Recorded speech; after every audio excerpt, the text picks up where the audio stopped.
الذین آتیناہم الکتاب یعرفونہ کما یعرفون ابناءہم، یہ اللہ کے نبی صلی اللہ علیہ وسلم کو ایسے پہچانتے تھے جیسے اپنے بیٹوں کو پہچانتے، خود اللہ رب العزت نے فرمایا.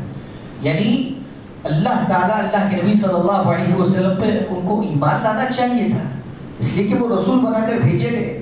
ان کے اوصاف ان کی کتابوں کے اندر درج تھے اور وہ اس کے منتظر تھے، لیکن انہوں نے انکار کر دیا اللہ کے نبی صلی اللہ علیہ وسلم کا. اس وجہ سے نہیں کہ وہ ان کو نہیں پہچان سک رہے ہیں، اللہ رب العزت نے فرمایا وہ اپنے بیٹوں سے زیادہ ان کو پہچانتے تھے. اور ایک چیز ان کے اندر یہ پائی جاتی ہے کہ یہ اللہ کے اوپر جھوٹ باندھتے ہیں، اللہ تعالیٰ کے اوپر جھوٹ باندھتے ہیں. چنانچہ سورہ آل عمران آیت نمبر 75 میں اللہ رب العزت یہ بات بیان فرماتے ہیں وَيَقُولُونَ عَلَى اللَّهِ الْكَذِبَ وَهُمْ يَعْلَمُونَ، وہ جانتے بوجھتے اللہ کے اوپر جھوٹ بولتے ہیں. اللہ نے ایسا کہا، اللہ کا یہ فرمان ہے، اللہ ایسا کرنا چاہتا ہے، اللہ تعالیٰ نے اس بات کا حکم نہیں دیا یا اس بات کا حکم دیا. یہ اس طریقے کی باتیں اللہ تعالیٰ کے تعلق سے کہتے ہیں دھڑلے سے. بعض پہلی جو امتیں گزری ہیں جن کو کتابیں وغیرہ دی ہیں تو شریعت کے اعتبار سے بعض چیزیں ان کے پاس حرام تھی تو بعض چیزیں ہمارے پر حلال تھی، بعض چیزیں ہمارے پاس حرام تھی تو ان کے پاس حلال تھی. یہ اللہ رب العزت اپنے حساب سے وقتاً فوقتاً ان احکامات کو تبدیل کرتا رہتا تھا. لیکن جو اصل بات تھی ایک اللہ کی عبادت کرنا اور اسی کے سامنے اپنے سر کو جھکانا، اسی سے دعائیں کرنا اور اسی سے توکل اور بھروسہ اور خوف کھانا، یہ بنیادی جو چیز تھی تمام اہل کتابوں کے درمیان موجود تھی. سب انبیاء اور رسول اسی کا حکم دیا کرتے تھے. لیکن شریعت کے اعتبار سے، چلنے کے اعتبار سے، رہن سہن کے اعتبار سے، معاملات کے اعتبار سے اور کھانے پینے کے اعتبار سے جو حلال حرام ہے اللہ رب العزت اس کے اندر تبدیلیاں ہیں.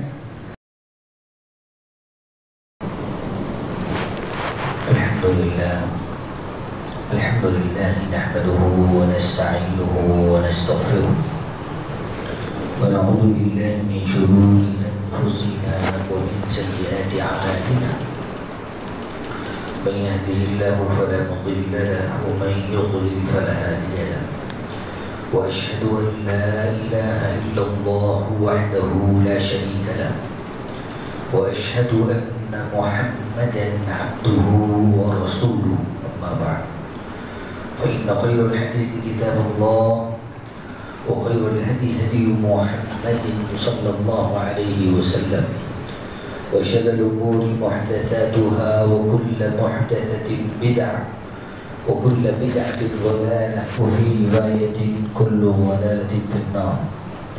أعوذ بالله من الشيطان الرجيم. بسم الله الرحمن الرحيم. قاف والقرآن المجيد بل عجبوا أن جاءهم منذر منهم فقال الكافرون هذا شيء عجيب فإذا متنا وكنا ترابا ذلك رجع بعيد قد علمنا ما تنقص الأرض منهم وعندنا كتاب حفيظ بل كذبوا بالحق لما جاءهم فهم في أمر مريج أفلم ينظروا إلى السماء فوقهم كيف بنيناها وزيناها وما لها من فروج والأرض مددناها وألقينا فيها رواسي وأنبتنا فيها من كل زوج بهيج تبصرة وذكرى لكل عبد منيب. تمام تعریفات و توصیفات، حمد و ثنا، بڑائی، کبریائی، بزرگی صرف ایک اللہ وحدہ لا شریک کے لیے لائق و سزاوار ہے، جو اس کائنات کا پالنہار ہے اور روز جزا کا مالک ہے. ہم اسی کی عبادت کرتے ہیں اور اسی سے مدد طلب کرتے ہیں. وہ اکیلا ہے، بے نیاز ہے، نہ تو وہ کسی سے پیدا ہوا اور نہ اس سے کوئی جنا ہے اور اس کے برابر کوئی نہیں، اس کے علاوہ کوئی حقیقی معبود نہیں. وہ عرش بری کا مالک ہے، ساتوں آسمانوں اور زمین کے درمیان جتنی ساری چیزیں ہیں وہ اسی کے قبضے قدرت میں ہیں. نہ تو اسے نیند آتی ہے اور نہ ہی وہ علیم ہے، بصیر ہے، ستار ہے، غفار ہے، قہار ہے، جبار ہے.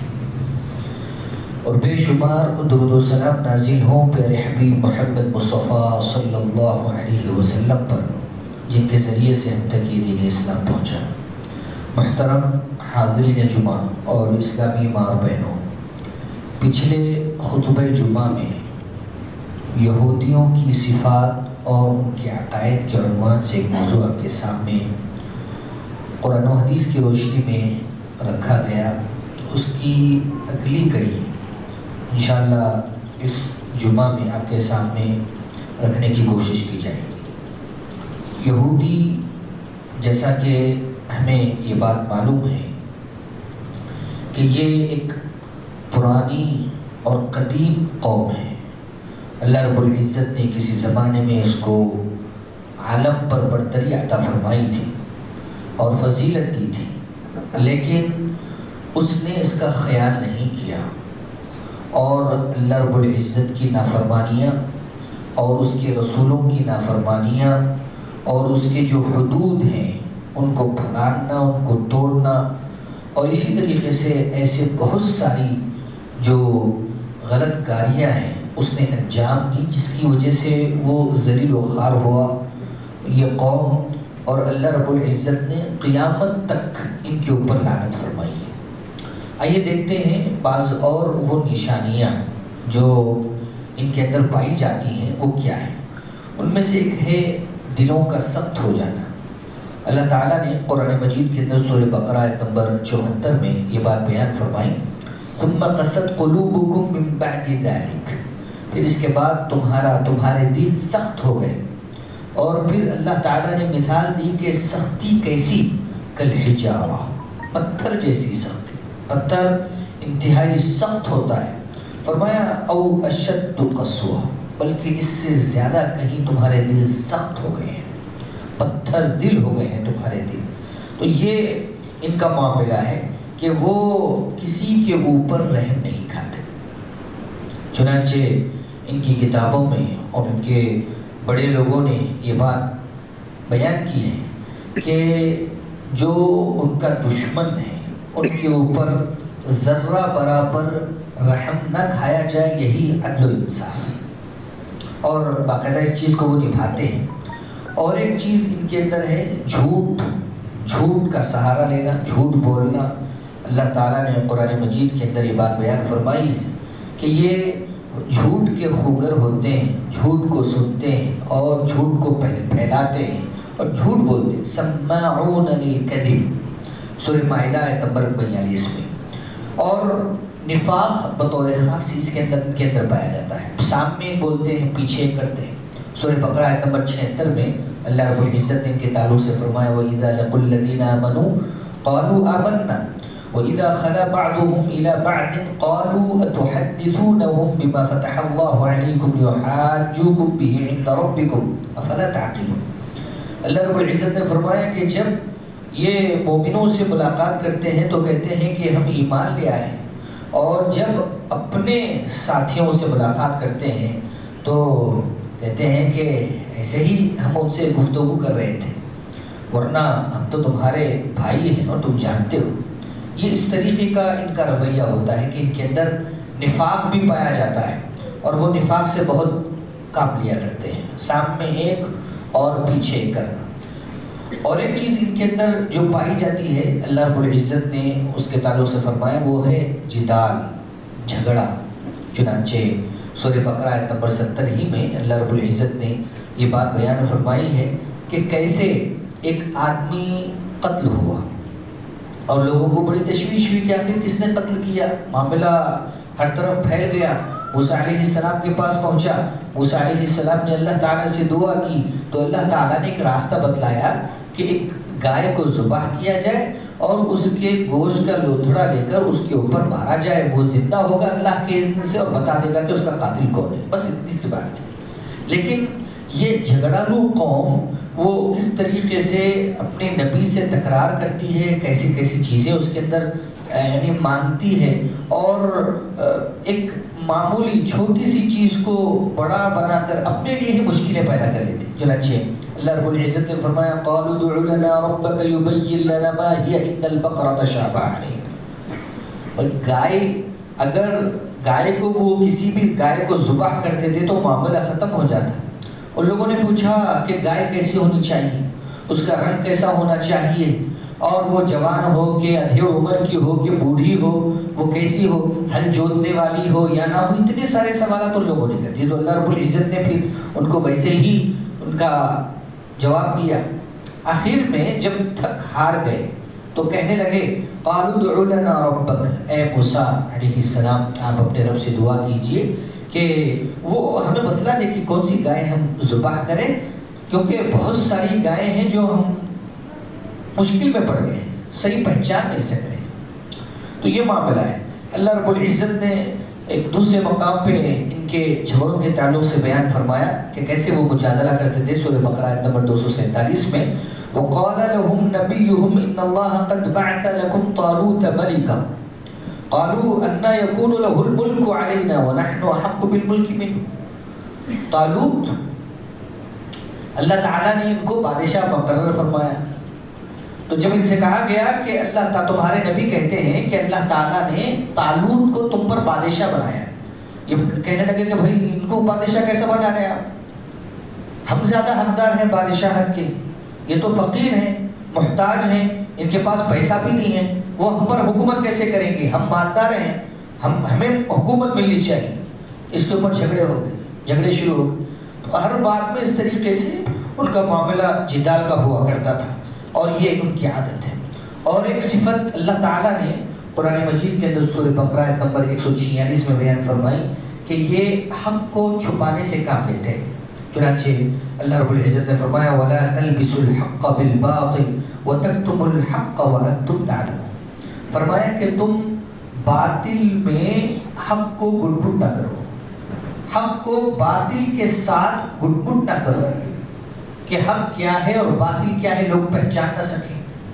اور فرمایا وَتَكْتُمُوا الْحَقَّ وَأَنْتُمْ تَعْلَمُونَ، اور تم حق کو چھپاتے ہو جانتے بوجھتے کہ حق کیا ہے اور باطل کیا ہے تمہیں بخوبی پتہ ہے، لیکن اس کے باوجود تم حق کو چھپاتے ہو اور باطل کو سامنے رکھتے ہو. یہ ان کی عادت ہے. اور وہ اوصاف ان کو دیکھتے تھے. اللہ کے نبی صلی اللہ علیہ وسلم کے جو اوصاف اللہ رب العزت نے تورات کے اندر انجیل کے اندر بیان کیے ہیں اس کے اوپر کھرے اترتے ہیں 100%، لیکن پھر بھی انہوں نے انکار کر دیا. فرمایا کہ الذین آتیناہم الکتاب یعرفونہ کما یعرفون ابناءہم وَإِنَّ فَرِيقًا مِّنْهُمْ لَيَكْتُمُونَ الْحَقَّ وَهُمْ يَعْلَمُونَ. یعنی ایک فریق ایسا تھا جو جانتے بوجھتے اللہ کے نبی صلی اللہ علیہ وسلم کی شناخت کو، آپ کے اوصاف کو، آپ کی کردار کو، آپ کی نبوت اور رسالت کو اور آپ کی سچائی اور آپ کے صدق کو چھپا رہا تھا تاکہ لوگ ان کے اوپر ایمان نہ لائیں. لوگ ان کے اوپر ایمان، یہ چھپانا یعنی حق کو چھپانا بطور خاص، حق کو چھپاتے اور جھوٹی خبریں، جھوٹی باتیں اور جھوٹ باطل وہ لوگوں کے سامنے رکھتے ہیں، پھیلاتے ہیں اس کو. اور ایک صفت اللہ رب العزت نے ان کے تعلق سے بیان فرمائی سورہ بقرہ آیت نمبر 65 میں کہ یہ اللہ کی حدود کو پھیلاتے ہیں. اللہ کے حدود جو اللہ نے مقرر فرمائے ہیں کہ یہ اللہ کی حدود ہے، لہذا اس سے آگے نہیں بڑھنا چاہیے، لیکن اس کو وہ پوری جرأت کے ساتھ پھیلاتے ہیں. چنانچہ اللہ رب العزت نے فرمایا وَلَقَدْ عَلِمْتُمُ الَّذِينَ اعْتَدَوْا مِنْكُمْ فِي السَّبْتِ فَقُلْنَا لَهُمْ كُونُوا قِرَدَةً خَاسِئِينَ. اللہ تعالیٰ نے ہفتے کا دن مقرر فرمایا کہ اس دن مچھلی کا شکار نہیں کریں گے آپ، اور آزمائش کے لیے بطور خاص اسی دن خوب مچھلیاں اوپر آتی تیرتی سمندر کے اوپر، تالابوں کے اوپر، اور ان کو اپنی طرف مائل کرتی. اور یہ چونکہ اللہ کی آزمائش تھی اور اللہ نے پہلے ہی کہہ دیا کہ ہفتے کے دن آپ کو شکار نہیں کرنا ہے، لیکن ان لوگوں نے بہانے ڈھونڈے، ہیلے اختیار کیے، اور ہفتے کے دن تو وہ لوگ شکار نہیں کرتے تھے، لیکن ایک دن پہلے 2 دن پہلے گڑھے وغیرہ کھود دیا کرتے اور اس کے اندر نالی بنا دیتے، تو اس کے ذریعے سے مچھلیاں اس کے اندر آگے رک جاتی ہیں اور پھر جو ہے بعد میں وہ نکال دیتے. تو اللہ رب العزت نے فرمایا کونوا قردۃ خاسئین، تم ذلیل و خوار بندر ہو جاؤ. اللہ رب العزت نے ان کو بندر بنا دیا. تو یہ اللہ کی حدود کو باقاعدہ وہ پھلانا کرتے تھے. اور اللہ کے نبی صلی اللہ علیہ وسلم نے فرمایا لعن اللہ الیہود ان اللہ حرم علیہم الشحوم فباعوها واکلوا ثمنها. اللہ تعالیٰ نے جو جانور کی چربی ہوتی ہے اس کو ان کے اوپر حرام کر دیا تھا. تو یہ جو چربی تھی، چربی کے تعلق سے اللہ رب العزت نے ان کو کہہ دیا تھا کہ بھائی چربی نہیں کھائیں گے، چربی کا استعمال نہیں کریں گے، چربی کھائیں گے نہیں، چربی آپ جو ہے اس کو بیچیں گے بھی نہیں، خریدیں گے بھی نہیں، حرام ہے، بین ہے. تو ان لوگوں نے کیا کیا؟ اللہ کے نبی صلی اللہ علیہ وسلم ارشاد فرماتے ہیں فباعوها، ان لوگوں نے چربی کو باقاعدہ بیچا اور اس کی قیمت بھی کھائی. لہذا اللہ تعالیٰ کی لعنت ہو ان لوگوں کے اوپر، یہودیوں کے اوپر. اللہ کے نبی صلی اللہ علیہ وسلم باقاعدہ یہ ان کو بد دعا دی. کوئی اس کے اندر قباحت اور عار محسوس نہیں کرتے، بلکہ یہ اللہ کی طرف نسبت کر کے وہ چیزیں وہ بیان کرتے رہتے ہیں. تو ایک صفت ان کے اندر یہ بھی پائی جاتی ہے، اور ایک صفت ان کے اندر یہ بھی پائی جاتی ہے کہ یہ بڑے بزدل ہوتے ہیں. اللہ تعالیٰ نے قرآن مجید کے اندر فرمایا سورہ حشر آیت نمبر 13 میں لَأَنْتُمْ أَشَدُّ رَهْبَةً فِي صُدُورِهِمْ مِنَ اللَّهِ ذَلِكَ بِأَنَّهُمْ قَوْمٌ لَا يَفْقَهُونَ. اللہ تعالیٰ کا جو ڈر ان کے دلوں کے اندر ہونا چاہیے، جو خوف ان کے دلوں کے اندر ہونا چاہیے، وہ اللہ کا ڈر، اللہ کا خوف نہیں ہوتا ہے، بلکہ مسلمانوں کا ڈر ان کے دلوں کے اندر ہوتا ہے. اور کیسے ہوتا ہے؟ اللہ رب العزت نے فرمایا کہ اللہ سے کہیں زیادہ وہ مسلمانوں سے ڈرتے ہیں، مسلمانوں سے خوف کھاتے ہیں. تو ان کا یہ عالم ہے. اور فرمایا سورہ حشر آیت نمبر 14 میں کہ جب جنگ کا معاملہ آتا ہے، لڑنے کا معاملہ آتا ہے، تو وہ کس طریقے سے اپنے آپ کو سیف رکھنا چاہتے ہیں، کیسے اپنے آپ کو بچانا چاہتے ہیں. اور ان کی بزدلی کی انتہا یہ ہوتی ہے کہ اللہ رب العزت نے فرمایا لا يقاتلونكم جميعا الا في قرى محصنة او من وراء جدر. یہ ایسے جگہوں میں محصور ہو کر لڑیں گے کہ جہاں پر ان کا پوری طریقے سے پروٹیکشن ہو اور ان کا تحفظ ہو، وہ حملوں سے، مسلمانوں کی حملوں سے بچ سکیں اور پوری طریقے سے اپنے آپ کو سیف کر سکیں. اور اسی طریقے سے وہ دیواروں کے پیچھے رہ کر وہ لڑنا جانتے ہیں، لڑتے ہیں.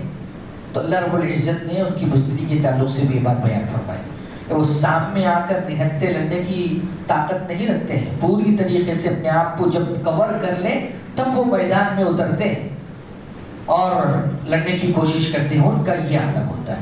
یہ تو اللہ کے نبی صلی اللہ علیہ وسلم کے زمانے میں ان کے جو بڑے بڑے قلعے تھے اور ان قلعوں میں محصور ہو کر اندر سے وہ جو باہر والوں کو وار کرتے تھے، اللہ تعالیٰ نے اس کا نقشہ کھینچا ہے. اور ہو بہو اسی انداز سے ابھی بھی وہ لوگ لڑتے ہیں کہ پوری طریقے سے اپنے آپ کو سیف کر لیں، اس کے بعد پھر جو ہے اس سامنے والے کے اوپر حملہ کریں. ان کے اندر طاقت نہیں ہے کہ وہ آئے میدان کے اندر نہتے آمنے سامنے بالمقابل مقابلہ کریں، یہ ان کے پاس طاقت نہیں.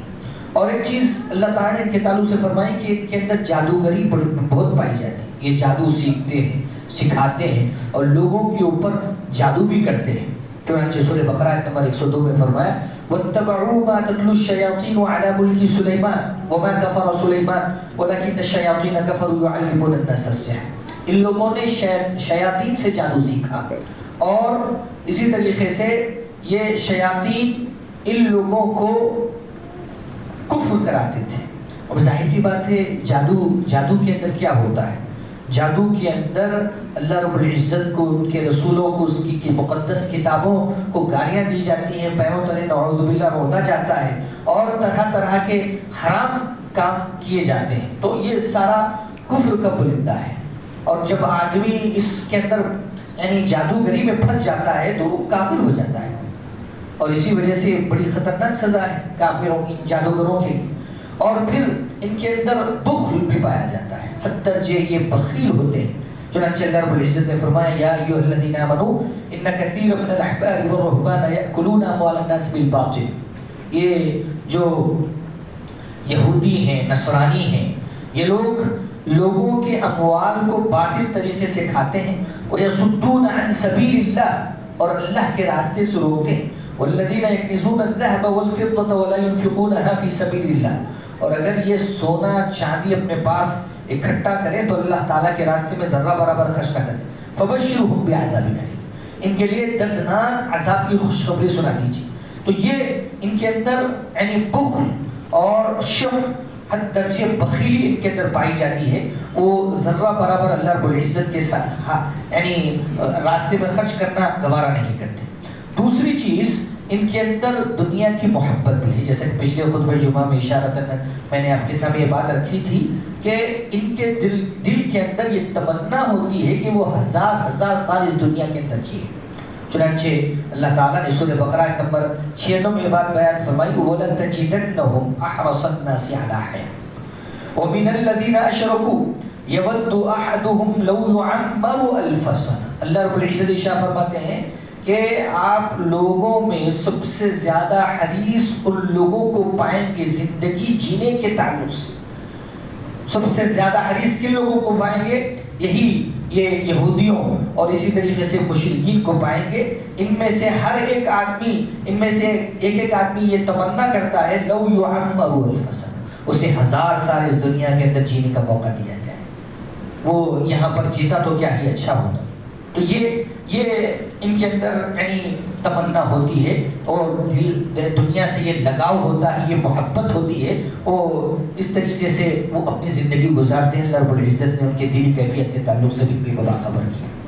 اور ایک صفت اللہ رب العزت نے بیان فرمائی کہ ان کے درمیان بڑا اختلاف ہوتا ہے، یہ بہت زیادہ آپس میں یعنی ان کے جو معاملات ہوتے ہیں یہ مختلف ہوتے ہیں۔ سامنے لوگوں کو تو ایسا محسوس ہوتا ہے کہ یہ باہم متحد ہے، ایک جان ہے، لیکن آپس میں بڑا شدید اختلاف ہوتا ہے۔ اللہ تعالیٰ نے خود خبر دی ان کے تعلق سے، فرمایا سورہ حشر آیت نمبر 14 میں تحسبهم جميعا، تم دیکھتے ہو کہ سارے کے سارے اکٹھے ہیں اور متحد ہیں، وقلوبهم شتى، یاد رکھو کہ ان کے دل مختلف ہیں، بٹے ہوئے ہیں، الگ الگ ہیں۔ ذالک بانہم قوم لا یعقلون، اس لیے کہ یہ ایسی قوم ہے جو عقل نہیں رکھتے۔ تو اللہ رب العزت نے ان کے تعلق سے فرمایا کہ ان کے اتحاد نہیں ہے ان کے پاس، بلکہ ان کے دل الگ ہیں، بٹے ہوئے ہیں، مختلف ہیں، اختلاف شدید پایا جاتا ہے ان کے پاس۔ اور دوسری بات یہ ہے کہ یہ فساد کے چاہنے والے ہوتے ہیں، فساد، بگاڑ، اس کو پھیلانا اور لوگوں کو تباہ کرنا، شہروں کو اجاڑنا، اور اسی طریقے سے مختلف ایسے کام جس سے انسانیت کو نقصان پہنچے، یہ کام کرنے میں بڑا وہ شغف رکھتے ہیں، بڑی محبت ہوتی ہے ایسے کام کرنے کی۔ اللہ تعالیٰ نے خبر دی ان کے تعلق سے سورہ مائدہ نمبر 64 میں، وقالت اليہود ید اللہ مغلولہ، یہودیوں نے کہا کہ اللہ کے ہاتھ بندھے ہوئے ہیں، نعوذ باللہ۔ اللہ تعالیٰ تو اس کائنات کے ابتدا سے اور اس کے اختتام تک وہ خرچ کر رہا ہے، خرچ کرتا رہے گا، لیکن ان لوگوں نے اللہ تعالیٰ کے اوپر بہتان باندھا۔ فرمایا وَلُعِنُوا بِمَا قَالُوا، اللہ تعالیٰ کے اوپر اس طریقے کی باتیں وہ کہتے ہیں، اللہ تعالیٰ ان کے اوپر لعنت بھیجتا ہے، ان کے اوپر لعنت ہو، یہ اللہ کی رحمت سے دور ہو گئے، اس لیے کہ ان لوگوں نے اللہ رب العزت کے تعلق سے بات بیان فرمائی، بل یداہ مبسوطتان، بلکہ اللہ رب العزت کے دونوں ہاتھ کھلے ہوئے ہیں، وہ خرچ کر رہا ہے، ينفق کیف یشاء، وہ جیسے چاہتا ہے، جس کو چاہتا ہے عطا کرتا ہے، خرچ کرتا ہے۔ وَلَيَزِيدَنَّ كَثِيرًا مِّنْهُمْ مَا أُنزِلَ إِلَيْكَ مِن رَّبِّكَ طُغْيَانًا وَكُفْرًا، یہ جو یہودی ہیں جن کے طرف کتاب نازل کی گئی ہے، ان کے کتاب نازل کرنے کے بعد سرکشی میں اضافہ ہی ہوا ہے، کتاب آئی، اس کے اوپر عمل کرتے اور اچھی راہ اختیار کرتے، بہت ہی کم لوگوں نے ایسا کیا ہے، بہت سارے لوگ ایسے نکلے جو اللہ تعالیٰ کے نافرمان، سرکش اور کافر نکلے۔ وَأَلْقَيْنَا بَيْنَهُمُ الْعَدَاوَةَ وَالْبَغْضَاءَ إِلَى يَوْمِ الْقِيَامَةِ، اور ہم نے ان کے درمیان یعنی ان یہودی قوم کے درمیان بغض اور عداوت کو ڈال دیا قیامت تک۔ اللہ رب العزت نے فرمایا كُلَّمَا أَوْقَدُوا نَارًا لِلْحَرْبِ، جب یہ آگ کو بھڑکاتے ہیں، جنگ کی آگ کو، تاکہ لوگ لڑیں آپس میں اور ختم ہو جائیں، تو اللہ رب العزت فرماتا ہے اطفأها اللہ، اللہ تعالیٰ اس آگ کو بجھاتا ہے۔ وَيَسْعَوْنَ فِي الْأَرْضِ فَسَادًا، اور یہ چاہتے ہیں کہ زمین کے اندر خوب فساد مچے، اور لوگوں کو لڑانے کی خوب یہ کوشش کرتے ہیں تاکہ خوب فساد بچے، اور اس کے لیے کوششیں کرتے رہتے ہیں لوگ فساد بچانے کے لیے۔ اللہ رب العزت وَاللَّهُ لَا يُحِبُّ الْمُفْسِدِينَ، اللہ رب العزت ارشاد فرماتے ہیں کہ اللہ تعالیٰ ایسے مفسد لوگوں کو پسند نہیں فرماتا۔ یہ جو یہودی ہیں ان کے نظریات انتہائی خطرناک نظریات ہیں، چنانچہ یہ پہلا نظریہ تو ان کا یہ ہے دوسری امتوں کے تعلق سے، وہ یہ اعتقاد رکھتے ہیں کہ یہودی ہی اصل ہے، یعنی ہم قدیم ہیں، ہم سب سے پرانی قوم ہیں اور ہم ہی سب کے حاکم ہیں، سب ہمارے نیچے ہیں، ان کا یہ ماننا ہے۔ اور وہ دوسرے جو یعنی امتیں ہیں ان کے تعلق سے بڑا برا اعتقاد رکھتے ہیں۔ وہ کہتے ہیں کہ اگر کوئی آدمی یعنی مر جاتا ہے یا کسی گڑھے میں گر جاتا ہے تو ایک یہودی کا فرض یہ بنتا ہے کہ وہ اس گڑھے کو ڈھانپ دے۔ اور ایک آدمی گڑھے میں گر گیا، ہونا تو یہ چاہیے کہ اس کی پریشانی، اس کی تکلیف دے کر اس کو نکالا جائے وہاں سے اور اس کو ہلاک ہونے سے بچا جائے، لیکن ان کا یہ عقیدہ ہے، ان کا یہ ماننا ہے کہ وہاں پر اس گڑھے کو ڈھانپ دیا جائے اس آدمی کے ساتھ، اس کو ختم وہیں اس کو چھوڑ دیا جائے۔ وہ اس طریقے کا اعتقاد رکھتے ہیں۔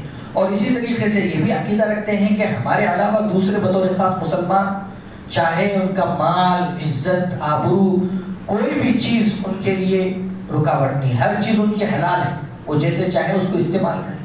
اس طریقے کا عقیدہ ان کے پاس پایا جاتا ہے اور ان کی کتابوں کے اندر بھی ملتا ہے۔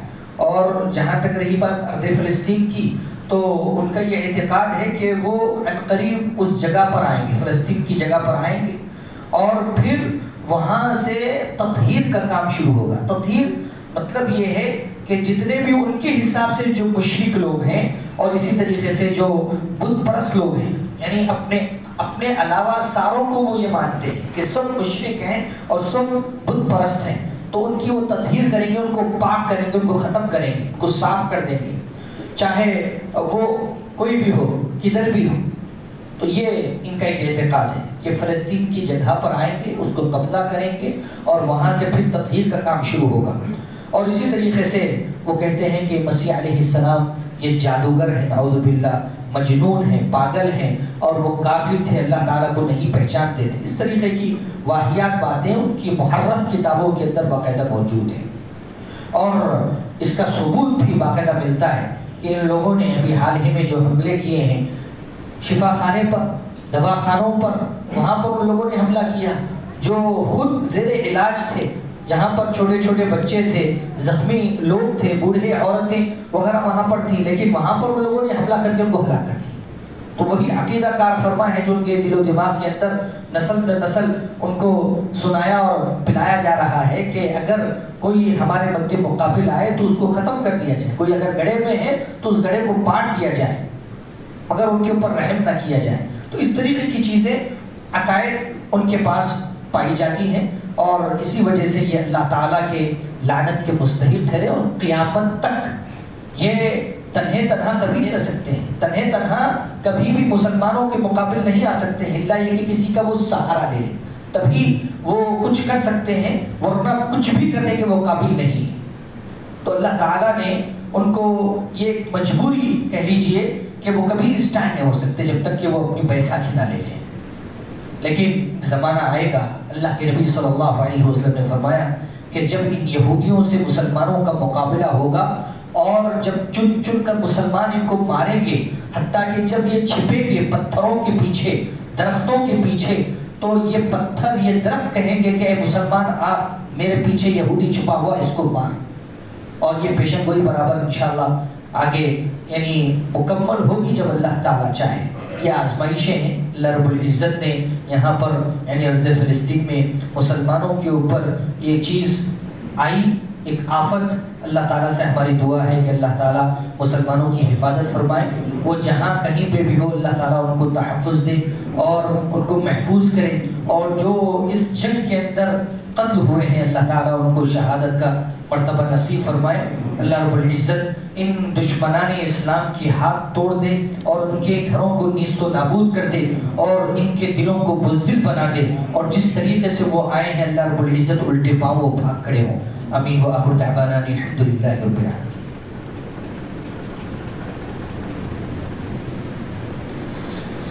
الحمد الحمد لله نحمده ونستعينه ونستغفره ونعوذ بالله من شرور أنفسنا ومن سيئات أعمالنا من يهده الله فلا مضل له ومن يضلل فلا هادي له وأشهد أن لا إله إلا الله وحده لا شريك له وأشهد أن محمدا عبده ورسوله أما بعد فإن خير الحديث كتاب الله وخير الهدي هدي محمد صلى الله عليه وسلم وشر الأمور محدثاتها وكل محدثة بدعة وكل بدعة ضلالة وفي رواية كل ضلالة في النار. أعوذ بالله من الشيطان الرجيم. بسم الله الرحمن الرحيم. إن الله وملائكته يصلون على النبي يا أيها الذين آمنوا صلوا عليه وسلموا تسليما.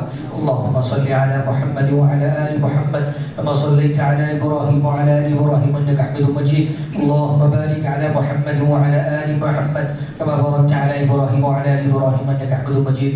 إن الله يأمر بالعدل والإحسان وإيتاء ذي القربى وينهى عن الفحشاء والمنكر ولذكر الله أكبر. أقول قولي هذا أستغفر الله لي ولكم ولسائر المسلمين.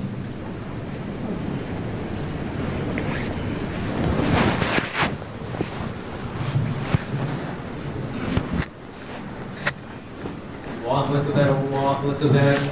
أشهد أن لا إله إلا الله وأشهد أن محمدا رسول الله. حي على الصلاة حي على الفلاح قد قامت الصلاة قد قامت الصلاة. الله أكبر الله أكبر. لا إله إلا الله. سبحان لیجیے بیٹھ سے دو گندے سے کندھا ملا لیجیے. حضرات کے بچے ٹخنوں سے نیچے ہیں اوپر رکھیں اور ہمیشہ اوپر رکھیں. چھوٹے بچے صفوں کے کناروں میں چلے جائیں. خواتین حضرات بھی اسی انداز میں اپنی صفوں کو درست کر لیں. آپ کا ٹخنا بازو والے بھائی کے ٹخنے کو بالکل برابر ہونا چاہیے.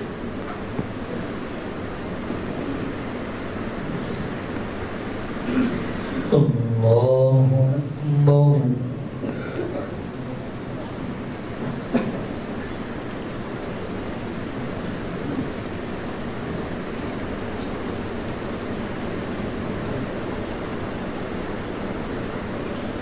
الحمد لله رب العالمين الرحمن الرحيم مالك يوم الدين إياك نعبد وإياك نستعين اهدنا الصراط المستقيم صراط الذين أنعمت عليهم غير المغضوب عليهم ولا الضالين.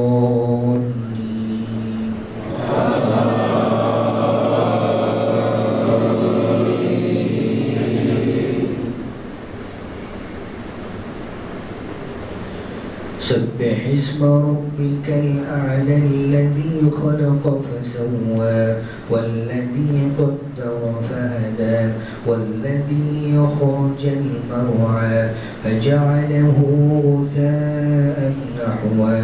سنقرئك فلا تنسى إلا ما شاء الله إنه يعلم الجهر وما يخفى ونيسرك لليسرى فذكر إن نفعت الذكرى سيذكر من يخشى ويتجنبها الأشقى الذي يصلى النار الكبرى ثم لا يموت فيها ولا يحيا. قد أفلح من تزكى وذكر اسم ربه فصلى بل تؤثرون الحياة الدنيا والآخرة خير وأبقى. إن هذا لفي الصحف الأولى صحف إبراهيم وموسى. الله أكبر.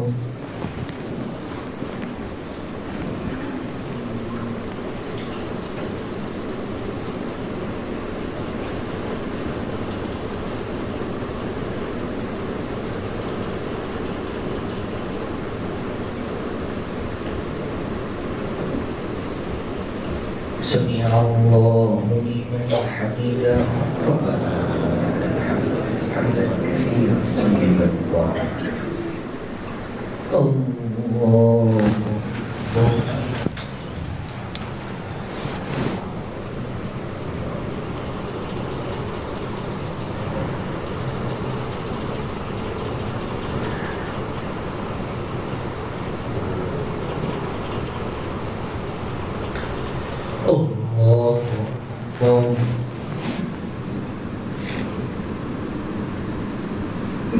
الله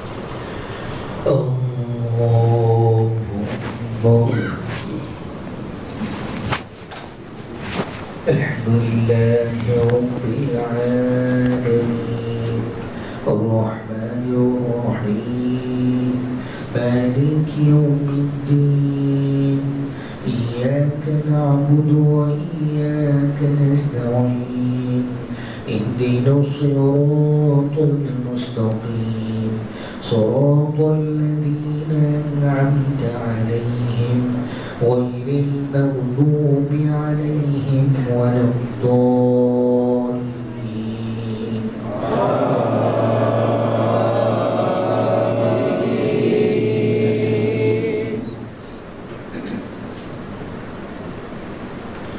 أفلا ينظرون إلى الإبل كيف خلقت وإلى السماء كيف رفعت وإلى الجبال كيف نصبت وإلى الأرض كيف سطحت فذكر إنما أنت مذكر لست عليهم بمسيطر إلا من تولى وكفر فيعذبه الله العذاب الأكبر إن إلينا إيابهم ثم إن علينا حسابهم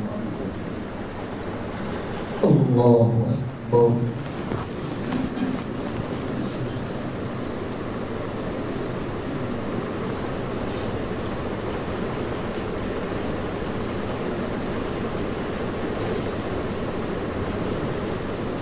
سمع الله لمن حمده ربنا حمدا كثيرا طيبا مباركا الله أكبر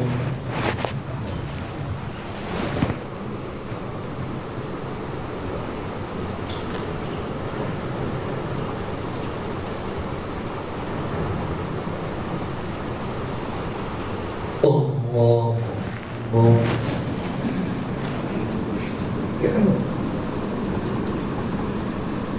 الله أكبر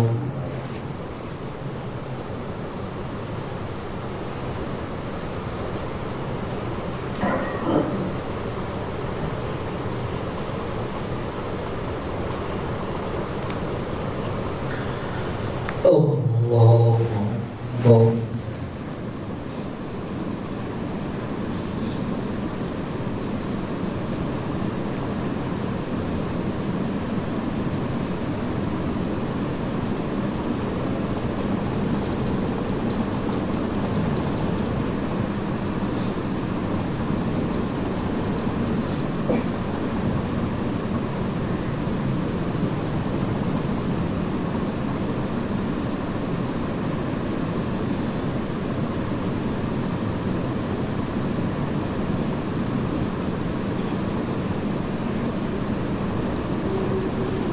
السلام عليكم ورحمة الله السلام عليكم ورحمة الله